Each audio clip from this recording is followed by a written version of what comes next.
Study ഹെൽപ്പറിൻ്റെ മറ്റൊരു വീഡിയോയിലേക്ക് ഏവർക്കും സ്വാഗതം. ഇന്നത്തെ ക്ലാസ്സിൽ നമ്മൾ ചർച്ച ചെയ്യുന്നത് 9ാം ക്ലാസ്സിലെ ഹിസ്റ്ററിയിലെ 4ാമത്തെ പാഠഭാഗമായിട്ടുള്ള ഇന്ത്യൻ ഭരണഘടനയിലെ അധികാര വിന്യാസം എന്ന പാഠഭാഗമാണ്. പാഠഭാഗത്തിലേക്ക് കടക്കുമ്പോൾ ആദ്യമായി നമ്മൾ കാണുന്നത് ഇന്ത്യയിലെ പ്രഥമ പ്രധാനമന്ത്രിയായിരുന്ന ജവഹർലാൽ നെഹ്റു അവതരിപ്പിച്ച ഒരു പ്രസംഗത്തിൻ്റെ ഭാഗമാണ്. വർഷങ്ങൾക്ക് മുമ്പ് നാം വിധിയുമായി ഒരു കൂടിക്കാഴ്ച നടത്തി. ആ പ്രതിജ്ഞ പൂർണ്ണമല്ലെങ്കിലും സുപ്രധാനമായി തന്നെ നമ്മൾ നിറവേറ്റിയ സമയമായിരിക്കുന്നു. ഇന്ന് പാതിരാമണി മുഴങ്ങുമ്പോൾ ഇന്ത്യ ഉയർന്നെഴുന്നേക്കും.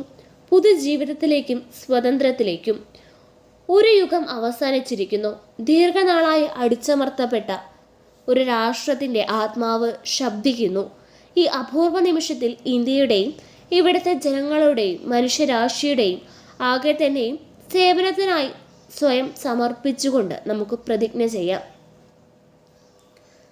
വൈദേശിക ഭരണത്തിൻ്റെ കൊടുതികൾ കുടഞ്ഞിറഞ്ഞ പ്രതീക്ഷ നിർഭയവും ഉത്തരവാദിത്തപൂർണമായ പാതയിലേക്ക് രാഷ്ട്രത്തെ നയിക്കാനുള്ള ആഹ്വാനമാണ് ഭരണഘടനാ നിർമ്മാണ സഭയിൽ നെഹ്റു അവതരിപ്പിച്ചത്. സ്വതന്ത്ര ഇന്ത്യ ജനങ്ങൾക്ക് നൽകിയ പ്രധാനപ്പെട്ട 2 വാഗ്ദാനങ്ങളാണ് ഉണ്ടായിരുന്നത്. എന്തൊക്കെയായിരുന്നു വാഗ്ദാനങ്ങൾ? ഒന്നാണ് ജനാധിപത്യ ഭരണക്രമം, അതുപോലെ തന്നെ ക്ഷേമരാഷ്ട്രവും.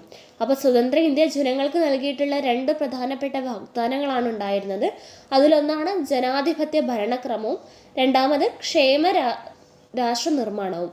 ഇതിലേക്കുള്ള ചുവടുവെപ്പായിരുന്നു ഭരണഘടനാ നിർമ്മാണ സഭയുടെ രൂപീകരണവും നെഹ്റു അവതരിപ്പിച്ച ലക്ഷ്യപ്രമേയവും.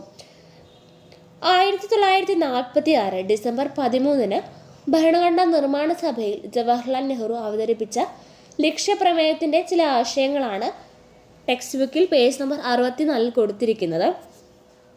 അതിനു മുന്നേ എന്താണ് ലക്ഷ്യപ്രമേയം എന്നുള്ളത് നമുക്ക് പരിചയപ്പെടണ്ടേ. ഭരണഘടനാ നിർമ്മാണ സഭയുടെ ഉദ്ദേശ ലക്ഷ്യങ്ങളാണ് ലക്ഷ്യപ്രമേയത്തിൽ ഉൾക്കൊള്ളിച്ചിരിക്കുന്നത്.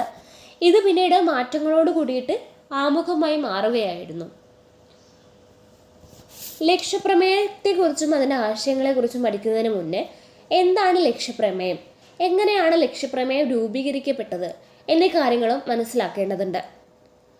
1947 ഇന്ത്യക്ക് സ്വാതന്ത്ര്യം ലഭിക്കുന്നത്.